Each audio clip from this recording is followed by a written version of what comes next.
Bonjour à tous, bonjour tous ceux qui me suivent sur cette chaîne dédiée entièrement au domaine des mines. Aujourd'hui, nous allons parler de excusez-moi, la gestion des risques dans les projets miniers. Alors, pour ceux qui prennent en marche pour la première fois à cette chaîne, je suis Kwasi Justin, je suis spécialiste des industries extractives, je travaille dans le domaine des mines depuis plusieurs années et je travaille pour plusieurs multinationales. Et donc, à travers cette chaîne, je partage mon expérience dans le domaine des mines. Alors, donc aujourd'hui, nous allons parler de la gestion d'un projet minier ou la gestion des risques dans les projets miniers.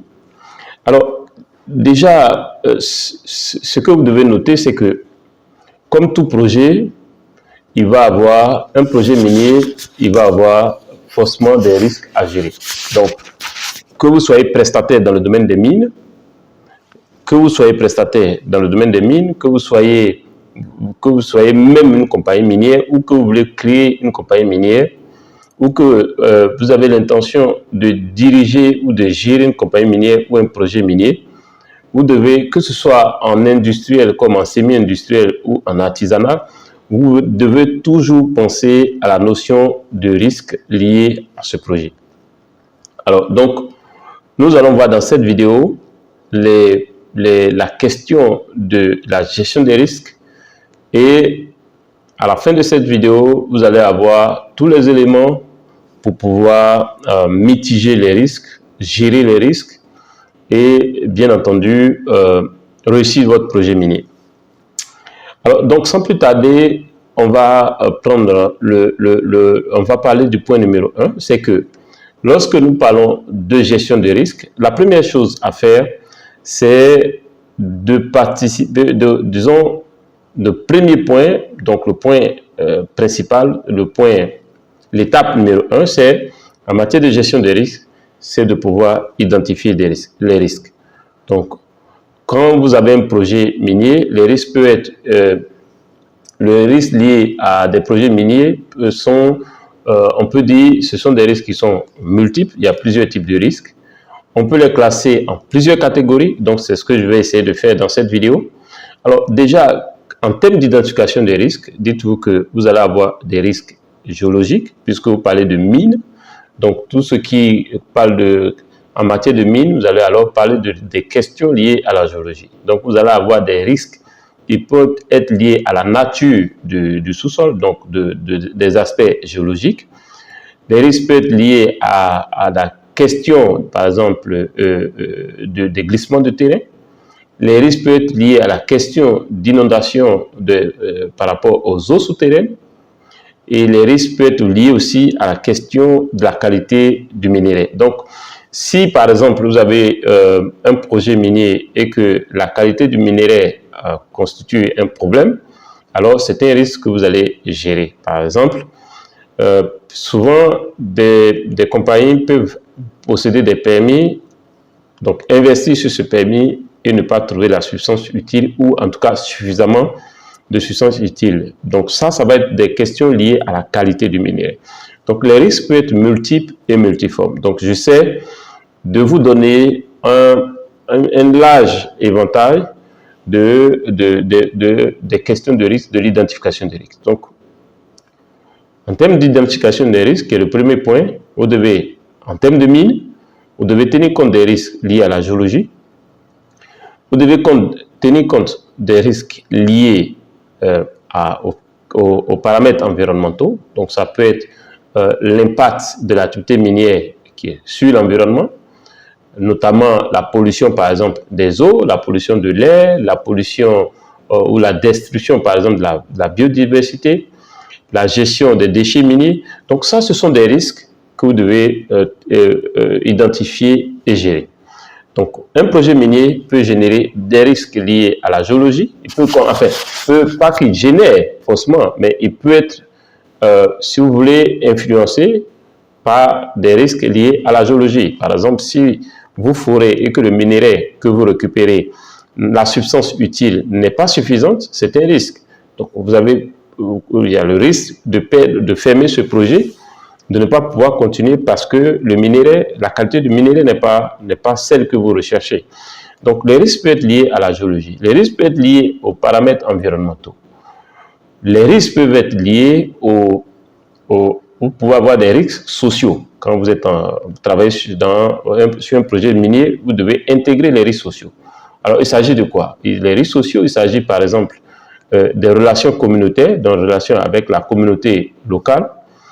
Alors, les relations avec, si vous voulez, les populations autochtones, et aussi les relations avec les autres parties prenantes qui se trouver dans l'emprise du projet, tels que par exemple des conflits fonciers, pour avoir des risques associés. Vous pouvez découvrir par exemple un gisement, mais des conflits fonciers peuvent entacher la réalisation ou même affaiblir le projet dans sa réalisation. Donc, ce sont des risques à prendre en compte. Ça peut être des risques liés à des questions de santé publique. Donc, ce sont des risques sociaux qui peuvent être des risques, en termes de risques sociaux, pour avoir les risques de santé publique.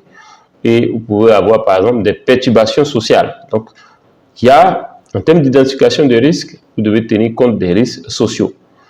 Autre risque dont vous devez tenir compte en termes d'identification des risques, vous avez les risques économiques et financiers.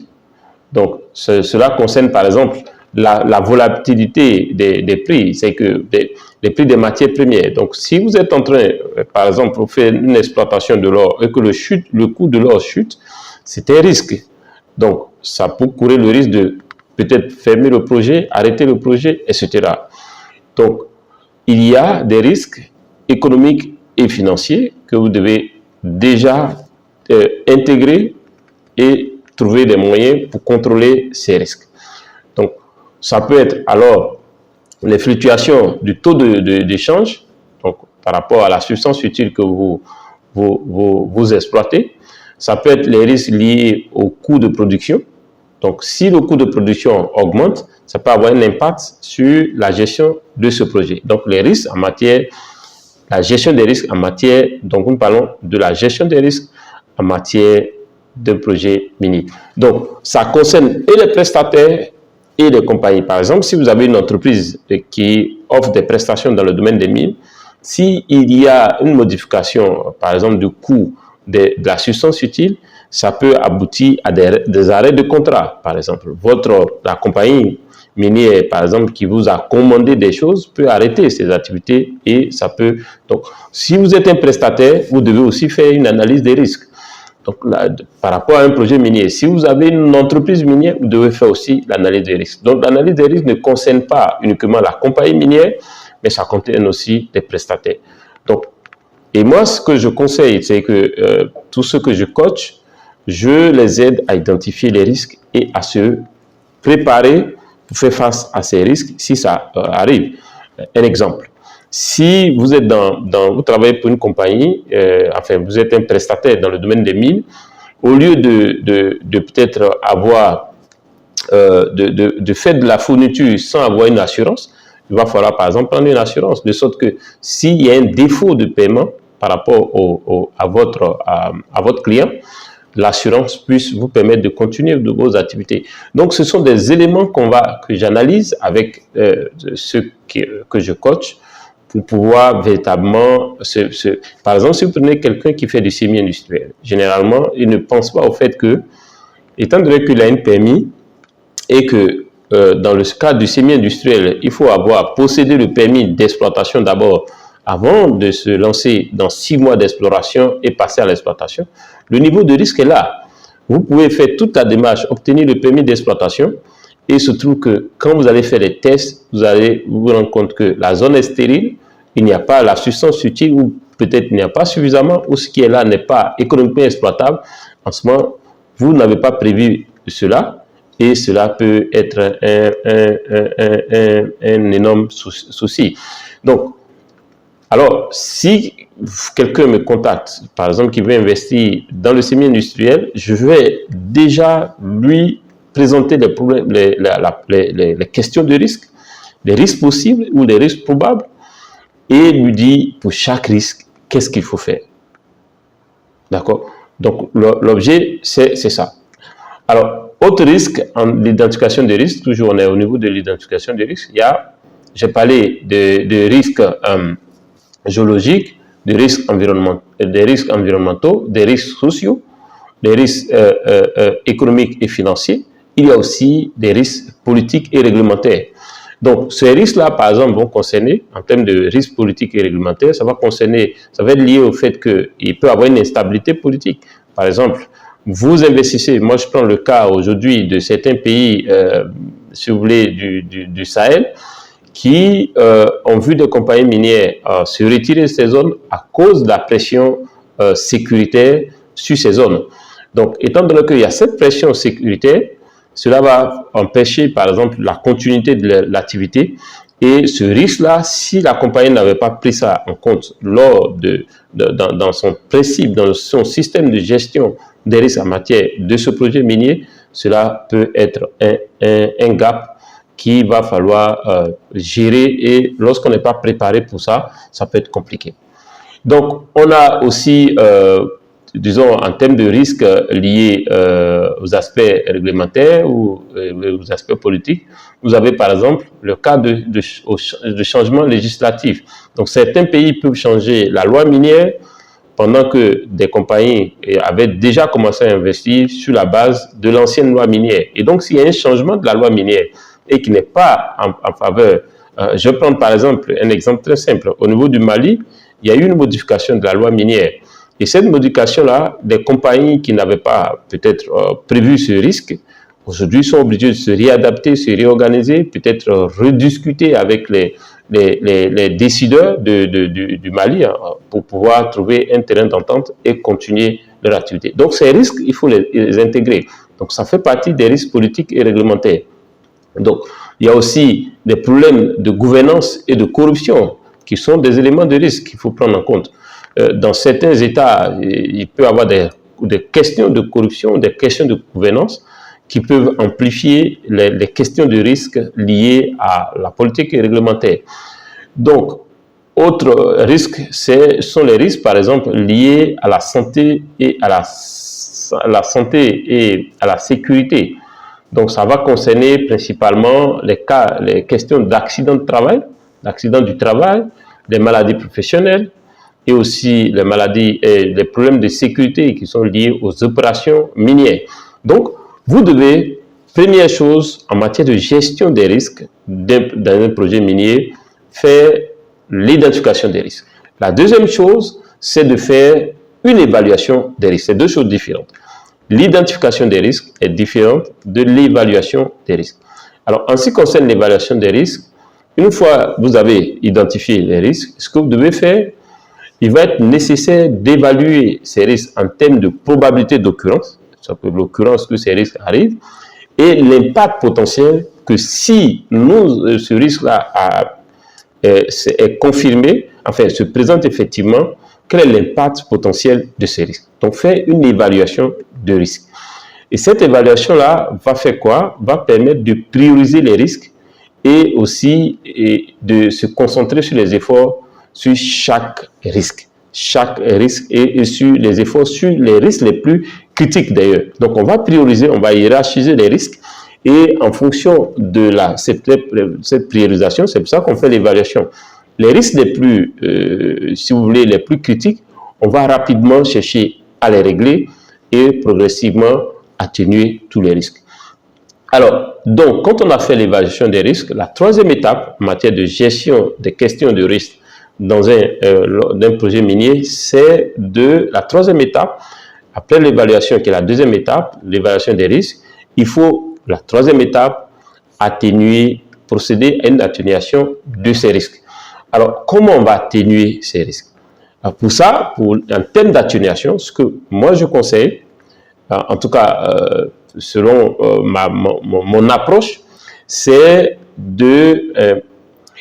que l'atténuation des risques doit consister, déjà que vous devez intégrer, à mettre en œuvre si vous voulez, des mesures pour réduire, la probabilité d'occurrence ou l'impact qui vont être associés l'impact des risques qui sont identifiés.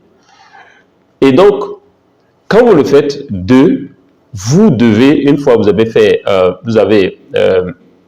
mis en œuvre des éléments pour vérifier, pour réduire la probabilité d'occurrence, vous devez au même moment en deuxième position, après cette réduction de la probabilité, c'est de voir quel est, quel est l'impact réel de cette, si vous voulez, de cette mesure d'atténuation que vous avez eu à mettre en place.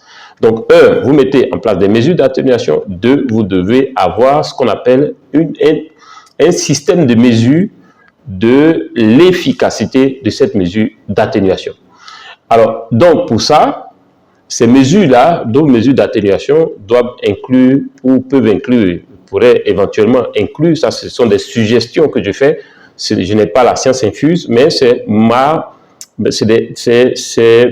le conseil que je pourrais donner, c'est en termes de mesures d'atténuation, ces mesures-là peuvent inclure un certain nombre d'éléments, notamment vous devez penser à une conception et à une mise en œuvre d'un système de sécurité qui soit le plus robuste possible, parce que si le système de sécurité ou si vous voulez la conception de ce système n'est pas robuste, tout de suite, ce système risque de sauter. La deuxième, si vous voulez, le deuxième élément qu'on peut inclure dans cette mesure, dans ces mesures d'atténuation pour réduire la probabilité, si vous voulez, la probabilité d'occurrence de l'apparition effective de ces risques, ou bien si vous voulez, de l'impact de ces risques qu'on a identifiés, c'est d'adopter donc des technologies et des pratiques minières durables. Vous devez avoir des technologies et des pratiques minières qui soient des pratiques durables. Donc, ne faites pas de surplace. Pensez à l'impact que cette atténuation pourrait avoir de manière durable. Donc, sur plusieurs si vous voulez, plusieurs années, etc. Le troisième élément que vous pouvez inclure dans cette mesure d'atténuation, c'est la mise en place d'un plan ou bien de plusieurs, enfin d'un plan, je dirais ça comme ça, de gestion environnementale sociale, par exemple pour atténuer les questions environnementales et les questions sociales qui vont se présenter. Alors, un autre élément concernant par exemple toujours la gestion ou l'atténuation si vous voulez, des risques que vous avez identifiés, donc tout va dépendre du type de risque que vous avez identifié. Donc, vous devez intégrer aussi dans ces mesures d'atténuation-là, par exemple, la diversification des sources de financement et de couverture des risques financiers. Donc, en fonction des risques que vous avez identifiés, vous devez appliquer, en tout cas, vous devez intégrer ou introduire dans vos mesures d'atténuation, dans 2 mesures d'atténuation, un certain nombre d'éléments que je suis en train de vous suggérer. Et un autre point que vous pouvez intégrer dans vos mesures d'atténuation, et dites-vous que tout ça va dépendre du type de risque que vous avez identifié et évalué. Donc, ça pourrait être par exemple l'établissement de relations solides avec les communautés locales et les autres parties prenantes pour gérer la question de risques liés à la communauté, des risques communautaires. Donc, quand vous avez mis tout ça en place, vous passez à la 4e étape en matière de gestion des risques, qui est la surveillance et le contrôle des risques. Et comme je l'ai dit, quand vous mettez une mesure d'atténuation en place, vous devez avoir un système de mesure de l'efficacité de ces mesures d'atténuation.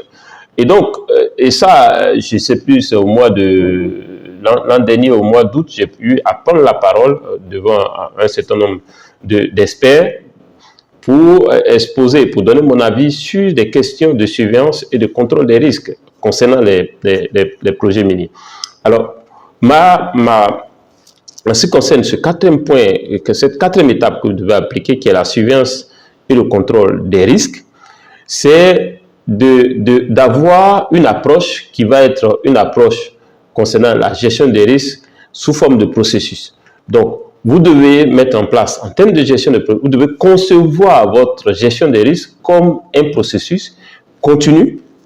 Et ce processus-là va nécessiter, par exemple, une surveillance et un contrôle régulier. Donc, vous devez avoir ce qu'on appelle des unités de mesure, donc, si vous voulez, des Key Performance Indicators, donc des KPIs, qui vont permettre de savoir est-ce que vos mesures de contrôle de risque marchent ou pas. Donc, il est donc important je dirais, de mettre en place des indicateurs, je l'ai dit, de performance, de KPIs, donc des indicateurs de performance clés, pour mesurer ou suivre l'efficacité des mesures d'atténuation des risques que vous avez identifiés et cela va vous permettre alors d'apporter des ajustements si cela est nécessaire. Donc, si vous regardez, dans le principe, notez que tout ce qui ne se mesure pas ne peut pas être amélioré. Donc, tout ce qui se mesure s'améliore. Donc, si vous voulez améliorer un système, un KPI, une action que vous avez à poser, vous devez associer à cette action une unité, un mécanisme de mesure de l'efficacité de cette. Donc, tout ce qui se mesure s'améliore. Si vous mesurez vos actions, à moins que vous soyez quelqu'un qui n'a pas la notion de ce qu'on appelle la roue de Deming en tête, qui est le PDCA. Le PDCA, c'est quoi? C'est le P pour plan, le D pour do, donc faire, donc planifier, faire ce que vous avez planifié, act, donc passer à l'action, et check, ensuite améliorer. Donc, vous devez planifier, et si vous voulez, je fais simple, vous devez adopter une mesure de démarche qualité qui dit quoi? Vous devez planifier ce que vous avez à faire, pour faire simple, pour que tout le monde puisse comprendre. Vous devez planifier. Donc, la démarche qualité, si vous voulez, si vous faites de la démarche qualité, vous devez retenir cette petite phrase. Vous devez planifier ce que vous avez à faire. Vous devez faire ce que vous avez planifié et vous devez évaluer ce que vous avez fait. En ce moment, vous allez voir si ça marche pas et comment ajuster ou comment amplifier l'effet de ces mesures que vous avez eu à mettre en place. Cinquième étape pour gérer les risques d'un projet minier, selon ma conception, donc ma démarche, c'est la communication et la consultation. Parce que si vous mettez des choses en place et que personne ne sait que vous avez eu à mettre des choses en place, vous ne communiquez pas, personne ne va l'utiliser et personne en tout cas, vous n'aurez aucun résultat. Donc, la communication et la consultation avec les différentes parties prenantes, ce sont des choses, si vous voulez, des outils essentiels pour une gestion efficace des risques que vous avez concernant votre projet minier. Ce sont des risques financiers, communiquer avec des gens qui vont interagir avec ces risques financiers.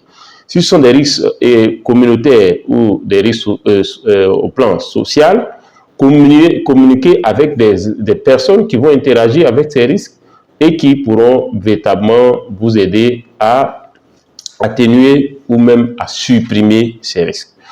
Alors, donc, quand vous faites cela, c'est que, comme je l'ai dit, il est important d'informer les parties prenantes de ces risques essentiels. Donc, une fois vous les informez, une fois vous avez des mesures qui sont prises pour atténuer ces différents risques, et vous avez un système pour recueillir le commentaire, pour recueillir les préoccupations des parties prenantes, en ce moment, vous allez pouvoir ajuster ou, si vous voulez, améliorer votre plan de gestion de ces risques. Alors, donc, les éléments importants que je vais rappeler avant de finir cette vidéo, c'est si vous avez en charge la gestion des risques dans un projet minier, vous devez tenir compte d'un certain nombre d'éléments. Il y a des points importants en matière de la gestion des risques dans un projet minier ou dans les projets miniers. Il est important de faire cette gestion. Et donc pour ça, excusez-moi, la gestion des risques est essentielle pour un certain nombre de points. Première chose, pour protéger la sécurité et la santé des travailleurs et des communautés locales. C'est important, donc c'est essentiel. Pourquoi? Pour minimiser l'impact environnemental de l'activité minière, c'est la gestion des risques est essentielle pour assurer la viabilité économique et financière des projets, dont le projet minier en question. Et la gestion des risques est essentielle pour maintenir la confiance, par exemple, des investisseurs, si vous en avez, et d'autres parties prenantes. Ça peut être les parties prenantes locales, ça peut être des investisseurs, ça peut être, etc., etc. Donc, si vous avez une gestion des risques efficace, ça peut rassurer ces parties prenantes. Et la dernière chose qui est importante concernant la gestion des risques, c'est essentiel dans la gestion des risques, c'est de se conformer aux normes réglementaires et aux normes internationales. Parce que un projet minier, c'est un projet qui va être si vous voulez, sous le projecteur de plusieurs entités. Ça peut être les normes, donc les règlements, enfin, je veux dire, tout ce qui est éléments de réglementation, mais aussi tout ce qui est normes internationales. Donc, c'est important de ne pas travailler, si vous voulez, comme un hors-la-loi, mais de mettre le professionnalisme dans la gestion de vos projets miniers en termes de risque. Alors, pour conclure, ce que je voudrais dire, c'est que, alors, la gestion des risques, vous pouvez pas, c'est non négociable. Vous ne pouvez pas gérer un projet sans tenir compte du fait qu'il va y avoir des risques qui vont être associés à ce projet. Donc, la gestion des risques, c'est un élément crucial de la réussite d'un projet minier. Donc, si vous avez un projet minier à gérer, la gestion des risques pourrait être l'élément qui va permettre l'existence de ce projet ou même la disparition ou l'arrêt de ce projet. Donc, c'est important de gérer les risques associés à un projet minier. Alors, pour ça, vous devez adopter une approche qui soit une approche proactive. Parce que si vous êtes dans une logique d'une approche réactive, vous allez attendre que les problèmes surviennent avant de chercher à les résoudre. Mais si vous êtes dans une logique, dans une disposition en termes d'approche proactive, ce qui va se passer, c'est que vous allez anticiper et vous allez pouvoir rapidement contrôler les risques et même faire en sorte que ces risques n'apparaissent pas parce que vous aurez anticipé, vous aurez disons, réfléchi, je dirais, avant même que ces risques arrivent. Et lorsque ces risques pointent du nez, vous n'êtes pas paniqué parce que vous avez des solutions ou des outils disponibles pour contrôler ou rapidement gérer ces risques. Donc, vous devez adopter une approche proactive et systématique de la gestion des risques. Et cela va vous permettre, comme je l'ai déjà dit, de minimiser les risques potentiels et de minimiser aussi les avantages de maximiser les avantages pour toutes les parties prenantes. Alors, si cette vidéo vous a plu, notez que j'ai parlé dans cette vidéo de la gestion des risques d'un projet, de la gestion des risques dans les projets miniers. Et j'ai exposé très rapidement donc, les points à prendre en compte. Le premier point, je résume rapidement, c'est, étape numéro 1, c'est l'identification des risques. Donc, dans l'identification des risques, vous devez identifier les risques géologiques, les risques environnementaux, les risques sociaux, les risques économiques et financiers, les risques, je dirais, politiques et réglementaires, les risques liés à la santé-sécurité au travail, par exemple, à la santé-sécurité au travail, parce que vous allez avoir la vie des gens à gérer et cela est très important et vous devez prendre cela en compte. Deuxième étape, lorsque vous avez identifié le risque, vous devez passer à l'évaluation des risques. Ça va vous permettre de hiérarchiser, de voir quels sont les risques les plus, ça va vous permettre de prioriser les risques et prioriser aussi les actions que vous allez mettre en place pour contrôler ces risques. La troisième étape, après l'évaluation des risques, c'est de mettre en place des mesures d'atténuation de ces risques. Alors, donc, vous avez plusieurs entités, plusieurs mécanismes. Ça pourrait être, par exemple, la conception, liée à la conception et la mise en œuvre de votre système de sécurité, par exemple. Ça peut être l'adoption de technologies et de pratiques, par exemple, minières, qui soient des pratiques quand même durables. etc. Ça peut être la diversification, si c'est une question financière, ça peut être la diversification des sources de financement et de couverture des risques financiers, etc., etc. Donc, ça, c'est mon approche personnelle et il vous est à vous de voir, de rapidement, peut-être, prendre ce que je viens de vous dire comme une base pour planifier et préparer la gestion des risques liés aux différents projets miniers que vous gérez. Mais sachez que c'est quelque chose que vous ne pouvez pas balayer du revers de la main si vous voulez réussir votre projet minier. Quatrième étape, c'est la surveillance. D'accord? Vous devez faire ce qu'on appelle la surveillance de ces risques. Donc, vous avez évalué, vous avez mis des systèmes d'atténuation, de faire de la surveillance et de contrôle de ces risques. Donc, cela suppose que vous avez des systèmes de mesure de l'efficacité de vos mesures d'atténuation que vous avez eu à mettre en place. Alors, cinquième étape, vous devez communiquer et procéder à des consultations. Parce que vous ne pouvez pas rester dans vos bureaux, déterminer les différents risques et établir vos principes, vos moyens de contrôle, etc., sans toutefois communiquer ces moyens que vous avez mis en place ou même prendre le feedback de ces personnes qui vont être si vous voulez, en interaction avec vos moyens je dirais, d'atténuation. Et donc, voilà en quelques 30 minutes, une petite masterclass pour vous concernant la gestion des risques dans des projets miniers. Je suis Kwasi Justin. Mon but est de démocratiser la connaissance concernant le domaine des mines. On se dit à la prochaine vidéo. Sachez que j'accompagne des entrepreneurs qui ont des entreprises et qui veulent disons, rechercher des marchés dans le domaine des mines et qui ne savent pas comment s'y prendre. Je les accompagne, je les coach. Donc, si vous avez une entreprise, quelle que soit l'entreprise que vous avez, mais que vous voulez rechercher des marchés, ou même vous ne savez pas si vous pouvez avoir des marchés dans le domaine des mines, je vous coach à structurer vos offres et à présenter aux compagnies minières pour que vous puissiez avoir des marchés. Notez que les compagnies minières, à 99,99%, sont des compagnies solvables. Et pour un entrepreneur, il est mieux de se concentrer sur des clients solvables que de se concentrer sur tout le monde et avoir des clients qui ne vont pas vous payer à la fin de la prestation. Je suis Kwasi Justin. Mon but est de démocratiser la connaissance dans le domaine des mines.